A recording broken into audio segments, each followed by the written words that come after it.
Assalamualaikum warahmatullahi wabarakatuh. Perkenalkan, nama saya Nurdiana. Saya mahasiswi dari Universitas Ma'arif Hasyim Latif Sidoarjo, Fakultas Ilmu Kesehatan D3 semester 4. Di sini saya akan menjelaskan bagaimana cara atau proses analisa bilangan penyabunan pada sampel minyak. Nah, sebelum saya menjelaskan prosedur pada analisa bilangan penyabunan ini, saya akan menjelaskan tentang bilangan penyabunan. Bilangan penyabunan itu dinyatakan sebagai jumlah miligram KOH atau NaOH yang diperlukan untuk menyabunkan minyak. Semakin tinggi nilai bilangan penyabunannya, maka dikatakan semakin baik atau semakin bagus kualitas minyaknya.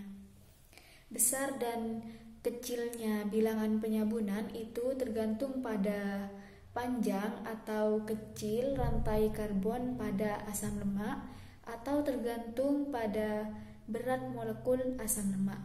Jadi, apabila berat molekul lemak itu kecil, maka semakin besar pula bilangan penyabunannya. Yang kedua, saya akan menjelaskan tentang tujuan analisa bilangan penyabunan pada sampel minyak. Tujuannya yaitu untuk mengetahui besar rendahnya kadar bilangan penyabunan pada sampel minyak. Sedangkan prinsipnya, yang pertama yaitu minyak yang disabunkan dengan KOH maka akan menghasilkan gliserol dan juga sabun.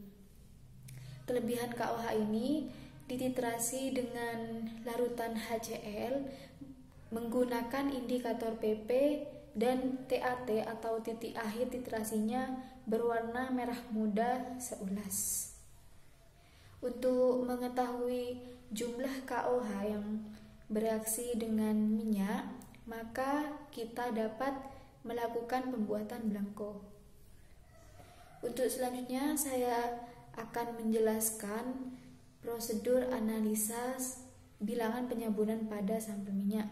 Yang pertama, kita timbang sampel minyak sebanyak 2 gram, lalu dimasukkan ke dalam Erlenmeyer 250 ml, dan selanjutnya pada Erlenmeyer tersebut kita tambahkan sebanyak 25 ml larutan lindi alkohol.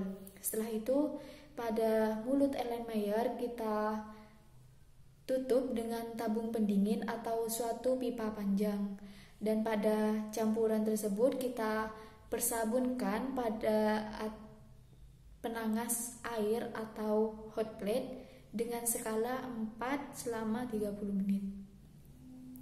Setelah pemanasan selesai, nanti campuran tersebut kita dinginkan. Dan apabila pada saat keadaan dingin sampel tersebut membeku, maka dikatakan pemanasannya kurang sempurna. Jadi harus dipanaskan kembali sampai campuran atau sampelnya itu pada saat dingin tidak membeku lagi. Apabila sudah tidak membeku pada saat dingin, maka kita tambahkan indikator PP sebanyak 3-5 tetes. Setelah itu kita titrasi dengan larutan HCl 0,5N sampai terbentuk warna merah muda.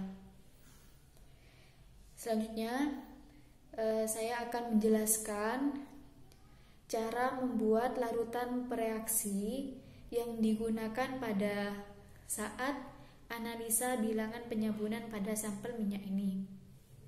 Larutan pereaksi yang dipakai ada 3, yaitu yang pertama lindi alkohol, yang kedua indikator PP, dan yang ketiga yaitu larutan HCl 0,5N. Sebelum itu, saya juga akan menjelaskan prosedur pada pembuatan blanko.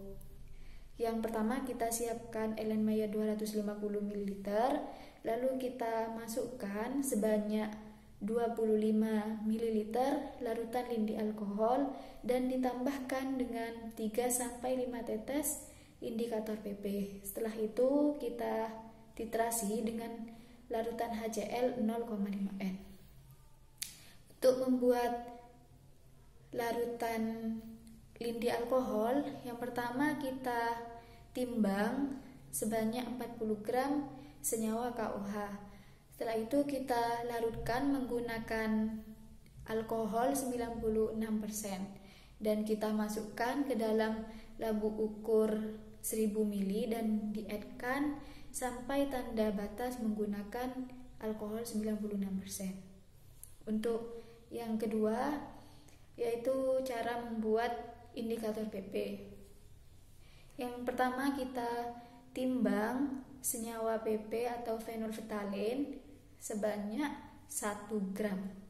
Setelah itu kita larutkan menggunakan etanol 95% dan dimasukkan ke dalam labu ukur 100 ml dan dietkan sampai tanda batas menggunakan etanol 95%. Selanjutnya saya akan menjelaskan tentang cara membuat larutan HCl 0,5N. Cara membuatnya yaitu kita ambil sekitar 42,5 ml asam klorida pekat pada lemari asam. Setelah itu kita encerkan dengan Aquades. Setelah encer atau larut, kita masukkan ke dalam labu ukur 1000 ml dan dietkan sampai tanda batas menggunakan Aquades. Dan yang terakhir saya akan menjelaskan perhitungan kadar bilangan penyambunan. Untuk perhitungannya yaitu bilangan penyambunan sama dengan volume titran sampel dikurangi volume titran blanko dikalikan dengan normalitas HCl dan dikali dengan 56,1, di mana 56,1 ini merupakan mR ya. Dibagi dengan berat sampel dalam satuan gram. Sekian dari penjelasan saya, kurang lebihnya saya mohon maaf. Assalamualaikum warahmatullahi wabarakatuh.